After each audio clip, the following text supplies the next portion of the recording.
Hey everyone, and welcome back, and welcome to what's going to probably be a long one. But saying that, it probably won't be, knowing my luck. I'll say that, and then it will probably barely cut 10 minutes. Well, I'm your host, as ever, Purple Midnight 8, and today we are covering the mother of all Fallout games, Fallout New Vegas, which I'm very excited for.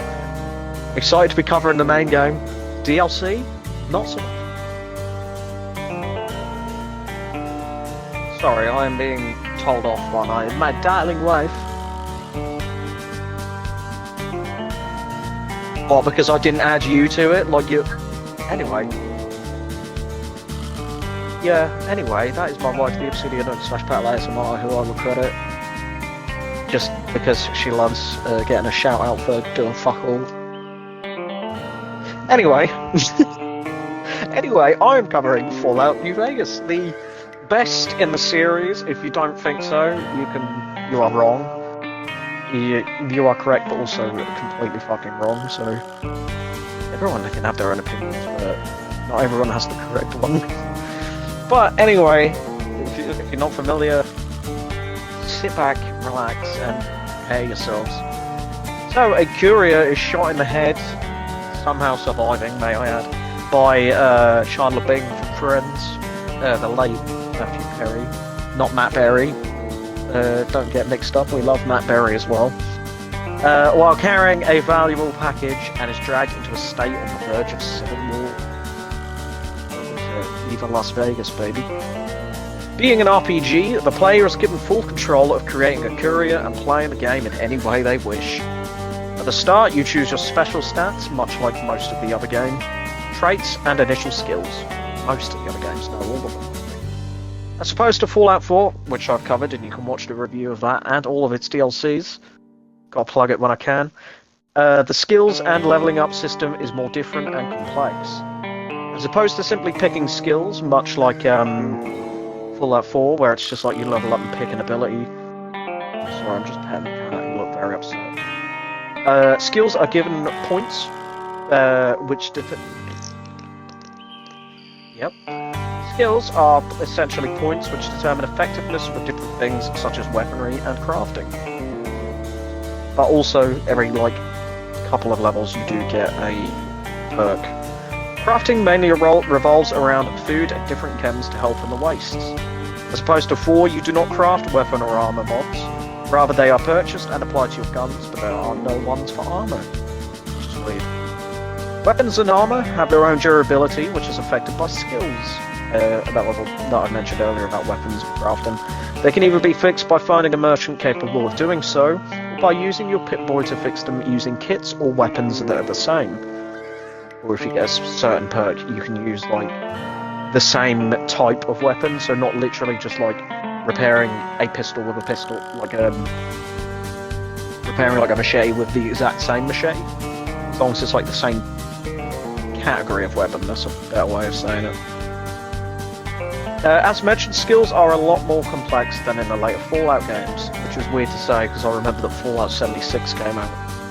Probably might do that in the future, but the problem is, just a little side tangent I'm going to go on here, the problem is with those kind of games, is that because they're quote-unquote live service, where it's getting updated all the time, it's Bethesda, updated once in a blue moon, because obviously you get your new content and stuff. It's like what I did with Kill & Floor 2, except that's a bit different because it's just here's some maps and guns, whereas with something like Fallout 76, it's just we're going to add more quests and story and side content and maps and yada yada yada.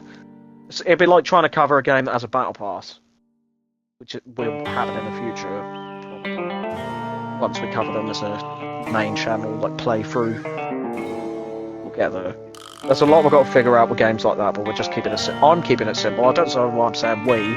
Morgan don't do shit, and Amelia only does the co-op stuff we do together. Side tangent over. But anyway, it'll probably be done in the future. I've just got to figure out how I'm going to do it. Completely lost where I am now. Upon leveling up, you are given a set of points in order to improve them. These affect which abilities you can choose when you level up every other time. Like I say, you can pick a perk.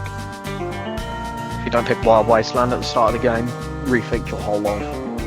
If you haven't done that before, just do it. You'll love it. It's so fucking weird. Wacky Wasteland, Wild Wasteland, it's one of them two. A reputation system is used to determine which are friends and which are foe. Most of the time, your choices will make one group happy while at the same time upsetting the other. Most reputation statuses do not to do with the main factions, will offer their own benefits, while the main factions determine which ending of the game you get. Sorry, I've just put which of the game when I type this up. There is a large number of different types of side quests to be found during your time in New Vegas. It's a Bethesda game, there's fucking loads. All varying from super serious to the craziest shit you can imagine. Due to the lack of unkillable NPCs, which is a bit more relaxed in Fallout 4, where it's just like everyone who's quest related is essentially invincible unless that quest has started. Due to the lack of unkillable NPCs, some can easily be missed due to picking sides in the main story, or should a character needed in the quest be killed for any reason at all. So even if you go into a camp that seems innocuous, and you just kill someone, that could just end a quest line entirely.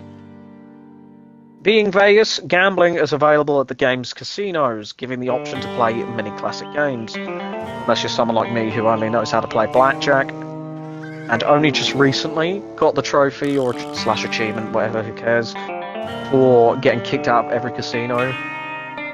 Like, good god, I never realised how much money is to be made from that, and now I'm fucking minted. Which hopefully you should be able to see in the background gameplay of this. I'm just gonna have a quick sip, there's a lot of talking in my mouth, muscles are hurting.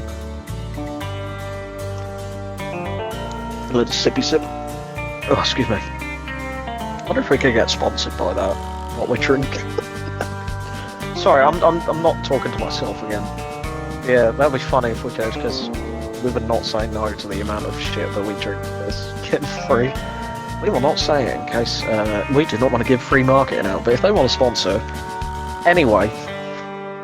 Using chips bought with any of the game's currencies to make, of course, more money.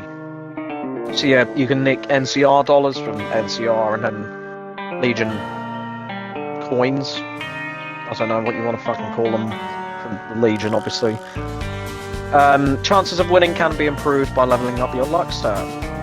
If you're like me, it's just a matter of maxing out your charisma and your luck and just walking your way to being rich. Challenges are there for the additional challenge, obviously, hence the name, requiring the player to complete a variety of miscellaneous tasks. Completing these are pretty easy, usually being unlocked by simply playing the game. Pardon me. Usually there's a lot of just deal damage with this type of weapon. Heal using this. Complete quests, discover places. That sort of thing. Easily done. But with the addition of the DLCs, which I will cover in a moment, and also in our own videos, minus a couple, there are some more challenging ones on offer. Completing these mainly offers a hefty sum of XP, but a select few can unlock some bonus perks as an extra reward. Can't go wrong with free shit that you don't need to level up to get. DLC, as I just mentioned, is available, either adding new gear to help you in the earlier stages in the game. So, like, that is the Curious Stash, I think it's called. And also in addition to adding story expansions. 4 of which are story-based, that is Dead Money, Honest Hearts, Lonesome Road, and... fucking hell, the one in space. No, it's not in space. Big Mountain. It's the one at Big Mountain. I can't remember the name of them all. I've literally got the game up. Let me have a look. That would make a lot more sense.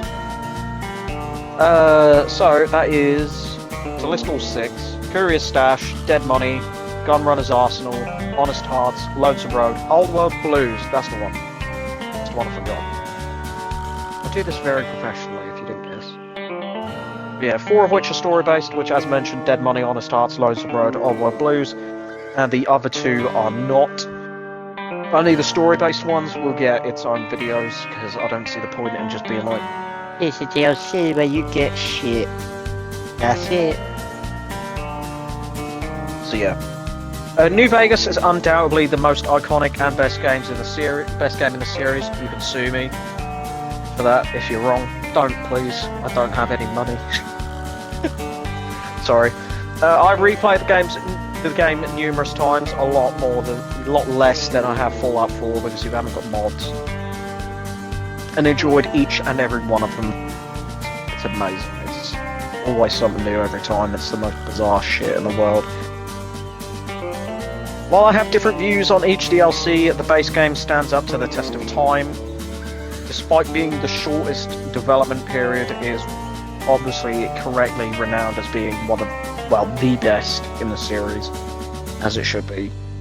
Why haven't they released a remaster or a sequel? What the fuck? I have played the Outer Worlds, I think that's what it's called. The Obsidian, legacy game for this. But I have, once again, mixed thoughts about that. But that'll probably get its own video. I've completely forgot. So yeah, well, I have different views on each DLC, being standard test of time. Being an incredibly enjoyable experience start to finish, especially with, as I mentioned, Wild Wasteland being included right at the start of the game. So yeah, that about sums it up. Good God, I need to go rest for a little while. We've got another review the two of us are going to do whenever she's done playing Dreamlight Valley on her PlayStation. Which is another game we would review if it wasn't so, live servicey. It's probably going to be a game we'll review in years' time when the developers go, we're not doing anything anymore. But anyway, thank you ever so much for listening to me ramble for, let's have a look. Over 10 minutes, we hit the mark. Usually they only go over 10 minutes if it's not me on my own. But we did it, boys. So yeah, thank you ever so much for listening. I've been your host as ever, Peppermint I8. And good God, I need to go rest for a bit. And I'll see you in the next one.